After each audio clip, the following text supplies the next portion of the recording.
ректора колледжа искусств Степана Павловича Кубика.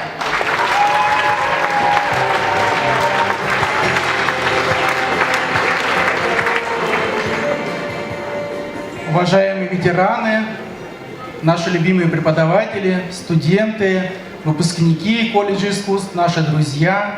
Очень рад, что вы сегодня разделяете этот торжественный момент с нами. Мы с вами приближаемся уже к завершению нашего юбилейного года. За этот год было множество замечательных концертов, выставок, фестивалей. И все это благодаря команде, благодаря студентам и преподавателям, благодаря сотрудникам колледжа, которые неутомимо, талантливо и вдохновенно творят и создают проекты. Поздравляю всех вас с нашим юбилеем. Желаю вам творчества, счастья и успехов.